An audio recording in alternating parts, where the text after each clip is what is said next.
Salut la famille, j'espère que vous allez bien. Demain, on a un match entre le premier et le septième de la Liga, le Barça qui va recevoir Mallorca. L'objectif du Barça, évidemment, c'est de prendre tous les points qui sont devant nous. Il y a 6 matchs qui restent, donc il faut la Liga, on doit remporter cette Liga. Et on a un septième qui va arriver aussi avec des objectifs de jouer en Europe la saison prochaine. On sait qu'en Liga maintenant, les 5 premières places sont qualificatives pour la Champions League. Et actuellement, Mallorca qui est 7e est à 8 points du 5e. Donc, il reste 6 matchs et beaucoup de choses peuvent se passer. Donc, s'ils sont sérieux pour les 6 ou 5 derniers matchs qui restent, peut-être ils peuvent se retrouver à la 5e place. Qui sait? Betis actuellement devant eux et Villarreal. Donc, ils ont des objectifs très clairs et demain, ça ne va pas être un match facile pour le Barça. Mais dans tout ça, Mallorca arrive au Barça en étant diminué. Par exemple, il n'y aura pas Morici. On connaît le Morici, le vieux, qui avait marqué au match aller malgré leur défaite 5-1. Et Maffeo aussi, le passeur décisif pour le but de Morici, ne sera pas aussi disponible, n'est pas dans le groupe qui va se rendre au Barça demain. Malgré cela, les amis, je ne pense pas que ça va être un match facile pour le Barça. Parce que voilà, je vous ai dit, Mallorca, ils ont des objectifs et généralement aussi les matchs contre Mallorca peuvent être compliqués, sachant comment les mecs souvent se servent de l'anti-jeu, des fautes par-ci, par-là pour gratter des minutes. Surtout, il ne faut pas qu'ils marquent en premier, voilà, ça peut être compliqué. Le Barça a eu à perdre à domicile contre des équipes comme ça, des équipes qui sont nuisibles. Voilà, Mallorca fait partie de ces équipes-là, même si, voilà, ils ont leur qualité, défendre, jouer en contre-attaque. Les amis anti-flics étaient en conférence de presse. On sait que voilà, avant chaque match, il y a toujours la traditionnelle conférence de presse.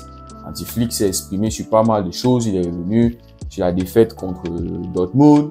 Il est revenu un peu sur le match du week-end contre le Celta Vigo. Le match qui avait été compliqué et tout. Mais voilà, on retient la victoire. Mais aussi anti-flic a envoyer un message à tous ces joueurs qui sont frustrés de leur temps de jeu, du fait qu'ils ne participent pas. Eux-mêmes, ils veulent avoir leur part du gâteau.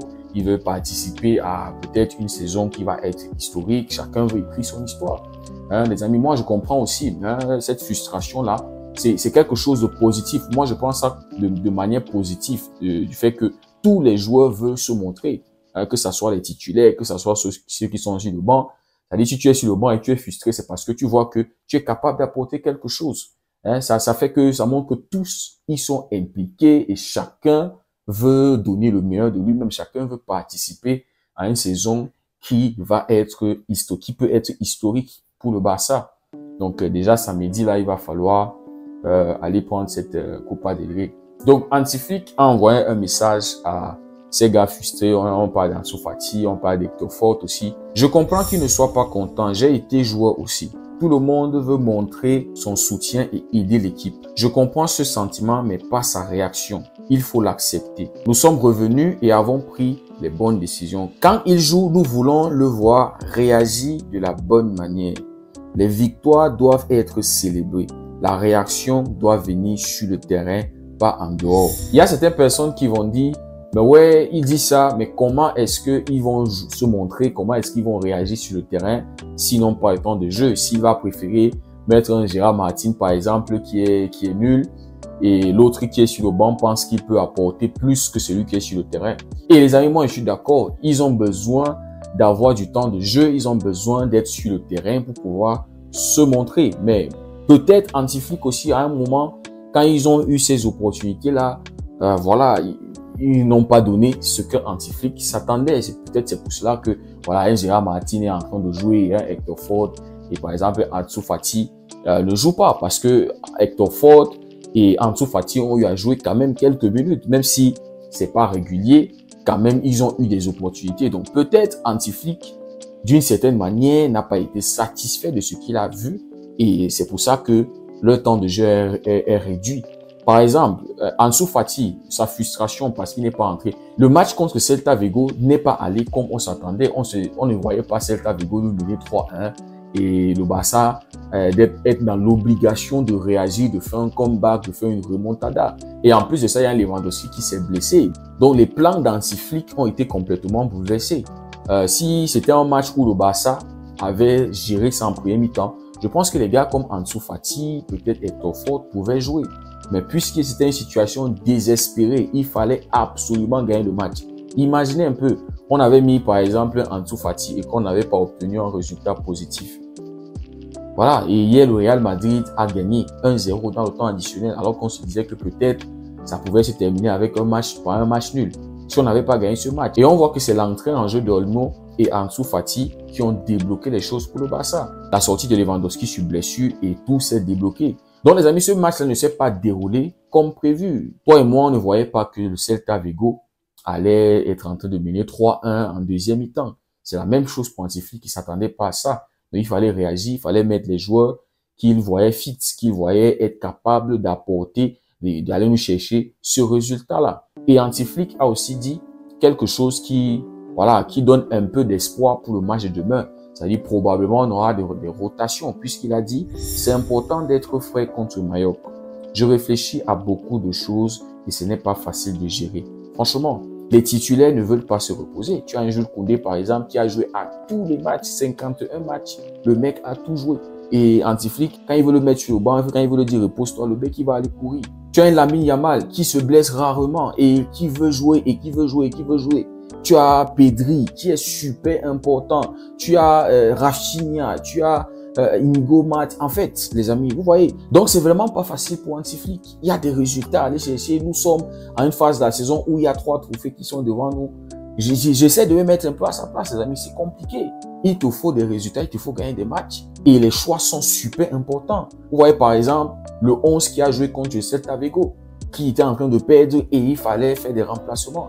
À ce moment-là, tu ne vas pas te dire, il faut satisfaire Ansu Fati, il faut satisfaire Hector Ford, ou bien non, Christensen n'a pas joué, il faut faire jouer. Non! Tu as un moment désespéré, il te faut gagner parce que tu ne sais pas ce qui va se passer demain. S'il avait choisi de satisfaire Ansu Fati, de le faire jouer et ne pas avoir le résultat et perdre ce match et voir le Real Madrid revenir à 1 point, est-ce que même ces joueurs allaient être contents? Non, ils n'allaient pas être contents. Donc, les mecs, ils doivent être contents que, voilà, il y a eu le résultat. C'est vrai, c'est frustrant, tu n'as pas joué. Mais l'important, c'est que l'équipe a pu gagner et le Barça est en train d'avancer à grands pas vers le titre. Et les amis, il a continué en disant, ce que nous voulons, c'est prendre les bonnes décisions pour l'équipe. C'est ce que j'étais en train de vous dire un peu, les gars. Il faut faire des bons choix. Il ne reste que 10 matchs pour écrire une autre histoire du Barça. Et les choix vont être très capitaux. Le 11 que tu vas mettre pour chaque match et les remplacements que tu dois faire. C'est pas facile, les gars. Donc, ces joueurs-là qui ont eu moins de temps de jeu, oui, on comprend. Mais il va falloir comprendre que le résultat, c'est ce qui compte le plus à l'heure où nous sommes. Et les amis, il a eu aussi quelques mots pour Ferran Torres, puisqu'on sait que Lewandowski est blessé. Et voilà, notre meilleur buteur, l'attaquant le plus expérimenté, et c'est Ferran Torres qui va le remplacer. Ferran est très important, il traverse une période faste de sa carrière. Son poste de neuf est le plus adapté. Donc les amis, on a vu que Ferran Torres en tant que neuf, c'est très sérieux, ça a été très sérieux cette saison. Et il a pu apporter à des matchs capitaux, des matchs importants. On se rappelle du match qu'il a fait contre Atlético, le dernier match qu'on a joué pour la Copa del Rey pour se qualifier pour la finale. Ferran Torres avait fait un top match, il avait fait son meilleur culpa après avoir raté le match aller. Et le week-end dernier, le mec a claqué un magnifique but. Donc, ce n'est que logique qu'à ce stade-ci là où Lewandowski est blessé, il doit step up. Il doit montrer ses qualités. C'est-à-dire prendre ses responsabilités en tant que neuf du Barça. Demain, il y a un match important et samedi, il y a une finale. Ferran Torres, c'est une opportunité pour lui d'écrire son nom en or au Barça parce que ça peut être une saison historique et le lancement d'une nouvelle génération du Barça. Donc les amis, demain, probablement, on va voir des rotations dans l'effectif d'Hansi-Flick puisqu'il a dit qu'il faut avoir de la fraîcheur. Donc peut-être on aura Hector Ford pour essayer de faire reposer Koundé pour être plus frais pour le Classico.